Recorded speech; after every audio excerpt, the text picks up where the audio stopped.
आज की इस भागदौड़ भरी जिंदगी में हम सब कहीं न कहीं बहुत परेशान हैं, मन में उलझने हैं और एक अजीब सी बेचैनी है। हम शांति खोज रहे हैं, सुकून खोज रहे हैं, पर यह सुकून मिलेगा कहाँ? दोस्तों, हमारी इन सभी मानसिक परेशानियों का समाधान उन महान संतों के जीवन में छिपा है, जिन्होंने सत्य को सिर्फ किताबों में नहीं पढ़ा, बल्कि उसे अपनी हर सांस में जिया है। आज हम एक ऐसे ही दिव्य महापुरुष की बात करेंगे, जिनके स्मरण मात्र से ही हृदय में शीतलता भर जाती है।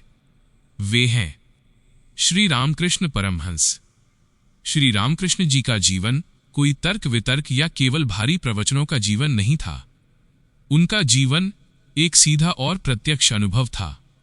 उन्होंने ईश्वर को किसी दार्शनिक की तरह केवल बुद्धि से नहीं खोजा, बल्कि अपनी निश्चल भक्ति और प्रेम से उन्हें अपने भीतर ही प्रकट कर लिया था।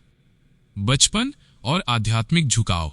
पश्चिम बंगाल के हुगली जिले में एक छोटा सा बहुत ही शांत गांव है कमरपुकुर। यहां 18 फरवरी 1836 को एक निर्धन ब्राह्मण परिवार में एक बालक का जन्म हुआ। नाम रखा गया गदाधर चट्टोपाध्याय। पिता खुदीराम और माता चंद्रमणि देवी का यह बालक बचपन से ही सांसारिक शिक्षा में मन नहीं लगाता था। उन्हें तो बस साधुओं की सेवा करना और ईश्वर की आराधना करना ही भाता था।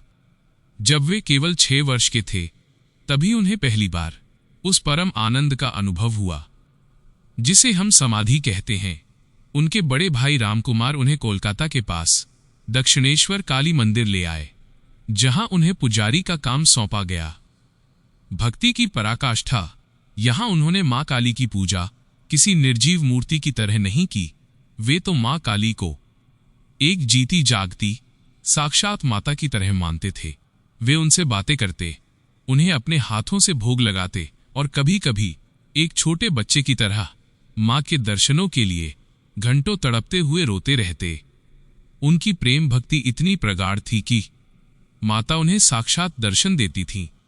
परमहंस की उपाधि का रहस्य।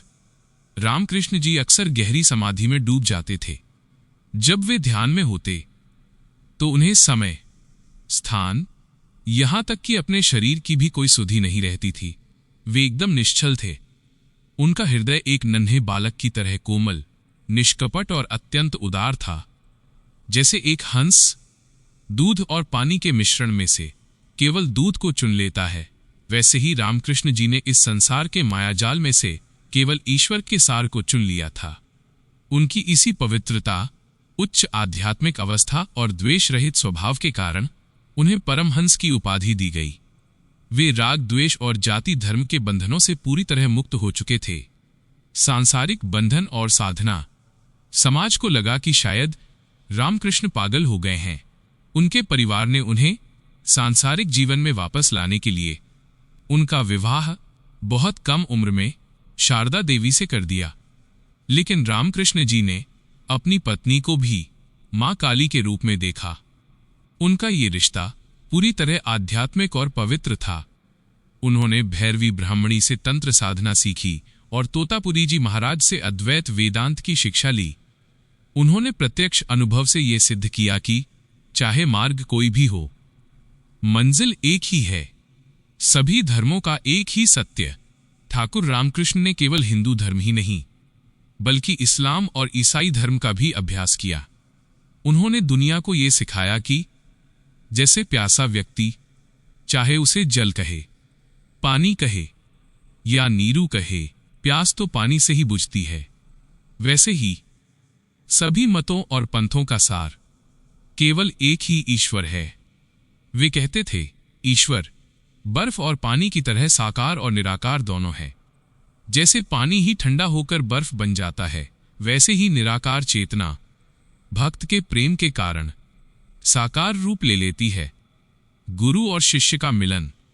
उनकी इसी दिव्य ऊर्जा ने नरेंद्रनाथ जैसे तर्कवादी युवक को स्वामी विवेकानंद बना दिया। जब नरेंद्र ने उनसे पूछा था, क्या आपने ईश्वर को देखा है, तब रामकृष्ण जी ने बड़ी सहजता से कहा, हाँ, मैंने उन्हें देखा है। मैं उन्हें उतनी ही स्पष्टता से देख रहा हूं जितनी स्पष्टता से तुम्हें देख रहा हूं। बल्कि उससे भी कहीं अधिक तीव्रता से। वे कहते थे, गुरु तो बस एक माचिस की तीली की तरह है जो आग जलाता है, लेकिन लकड़ी को खुद जलना पड़ता है। यानी सच्ची अनुभूति मनुष्य के भीतर से ही आती है। अंतिम संदेश 15 अगस्त 1886 को। श्री रामकृष्ण जी इस नश्वर संसार को छोड़कर महासमाधि में लीन हो गए। उनका पूरा जीवन हमें सिखाता है कि अगर मन में सत्य, प्रेम और पवित्रता है तो ईश्वर की प्राप्ति संभव है। वे कहते थे, यदि तुम ईश्वर की ओर एक कदम बढ़ाओगे तो वे तुम्हारी ओर 10 कदम बढ़ाएंगे। बंधुओं, रामकृष्ण परमहंस जी का जीवन हमें शांत रहकर जीवन जीने का सही मार्ग सिखाता है।